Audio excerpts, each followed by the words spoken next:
Hi guys, I'm here again. Um, Today I'm going to talk about something different.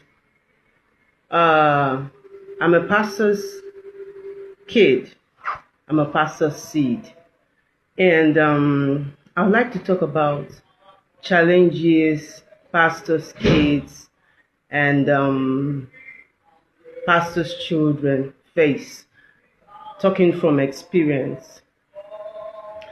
My dad was late Justice Pastor Anthony Dumoye Beltaria.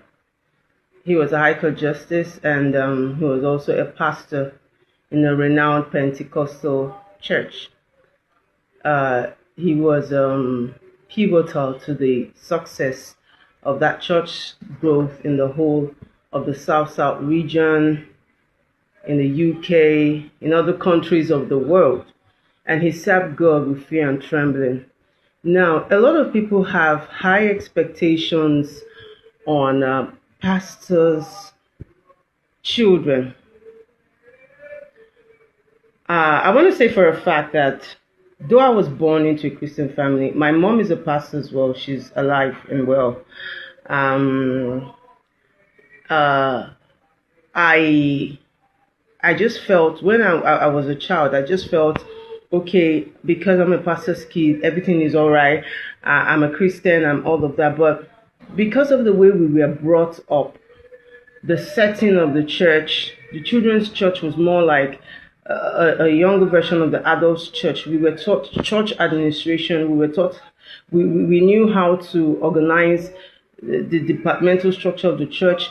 In our children, we were heading departments, we were heading ushering departments. We had an ESCO, we were preaching, we were doing things for God. And so, because of how intense the spiritual grooming was, apart from what I got from my parents, I just said I needed more. I needed to have a deep relationship with God. And in 1996, that was when I gave my life to Christ as a child. And I was baptized by the Holy Ghost. Then I remember how it was for me. It was a surreal experience. I had a relationship with God. I started to hear God. I started to see things. Then as a child, when we would go for conferences, my dad would host and invite Reverend Dr. Mopai of blessed memory. I would tell the aunties who were living with me, I would say, oh, that lady is possessed with the spirit of witchcraft. And then when Reverend Dr. Mopai would say, that power of God, move, and people would start manifesting in River State then. We used to have, my dad used to host a crusade in a place we call Civic Center in River State. And then people would start, that person that I said was possessed with a demon or the spirit of witchcraft, we just start manifesting. I didn't understand what it was, but my dad understood me. I would tell him, he said, that's God talking to you. And as a child, you just say, oh, please just shut up. This girl, you've come again. I didn't understand myself. I didn't understand that was the prophetic taking shape and taking form. I was lost in the feeling of, oh, as a pastor's daughter, there's so many expectations that people have. You need to be perfect. You need to be this. And a lot of pastors' children have that. They are going through that, or they went through that rather. So to every pastor's child listening to this, be yourself.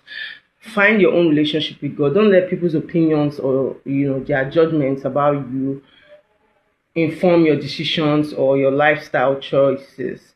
It's okay to not to be perfect. It's okay to make mistakes and come back to God. I went through that route, and I tell you, I'm grateful that I was born into the home I was born into. I'm grateful that I'm a pastor's seed. I'm a pastor's kid. If you're a pastor's kid watching this, do more exploits for God. Serve God with fear and trembling.